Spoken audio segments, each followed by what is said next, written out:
the clock is ticking down on Donald Trump and his ultimatum to the Iranians. Essentially, the US president is threatening to extensively destroy civilian infrastructure across Iran if the Strait of Hormuz is not made safe for sea traffic. And at this point, I remind you, there was no problem, no threat to ships there before the US and Israel launched their war on Iran on February the 28th. We're watching for all developments for you, with the deadline scheduled to expire 2 a.m. Paris time. That's 8 p.m. Trump time or East Coast USA. This Tuesday, Israel's Prime Minister Benjamin Netanyahu says his forces struck railway lines and bridges in Iran. Netanyahu saying they were used by the Revolutionary Guards. Iranian officials have confirmed damage to at least 2 bridges, as well as railway infrastructure. US-Israeli strikes have hit key Iranian oil export terminal of Hagg Island. Hagg is central to Iran's oil exports.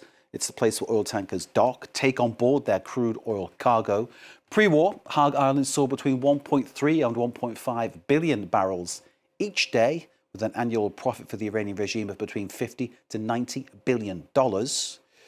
Iran's President Masoud Pezeshkian said that 14 million people, including himself, are volunteering to fight. Earlier, Iran called for all young people, athletes, artists, students and university students, as well as their professors, to form human chains around power plants.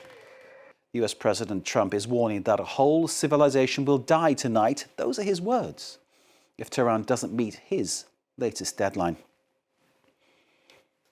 With that in context, let's go live now to Tehran and our correspondent there, Reza Sayah. Reza joining us live, as we say, in Iran's capital. Reza, good evening to you. Tell us the mood there as people are trying to face up to what might happen. Yeah, it is a little after 10 p.m. here, local time here in Tehran, and you can sense an eerie still in the night. It's very quiet at this time. A lot of people at home over the past months.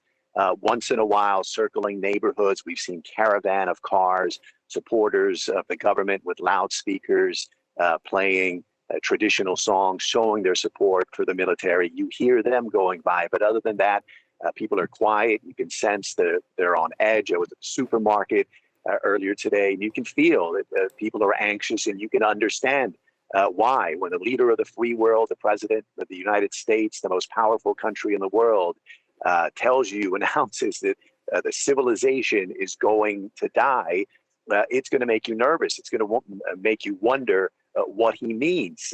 What is he going to do once that deadline comes? Is he going to use nuclear weapons? People don't know. That's why they're very tense as we look forward to that deadline, 8 p.m. Eastern U.S. time. That'll be about 3:30 a.m. Wednesday morning here. Reza, the French Foreign Minister Jean-Noël Barrot earlier saying that France strongly opposes strikes against civilian infrastructure, and also adding he hopes, he says, that US President Trump does not go ahead with his threat against Iran. Iran's president calling for people basically to act as human shields, to hold hands and form circles round power plants. Is this really happening?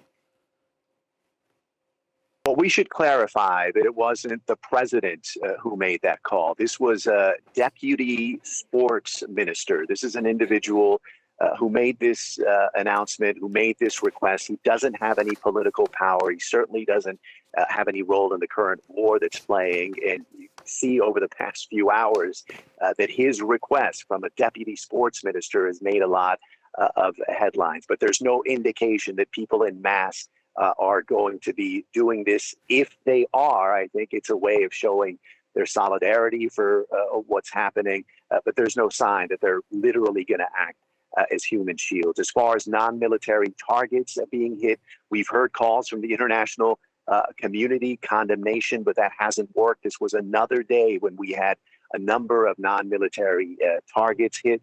U.S. and Israeli airstrikes targeting Hagg Island multiple times. 90% of Iran's oil exported from there. Airstrikes also hitting various bridges along a railway, one in Kashan, one in Karaj, and also residential neighborhood hits today in Tehran.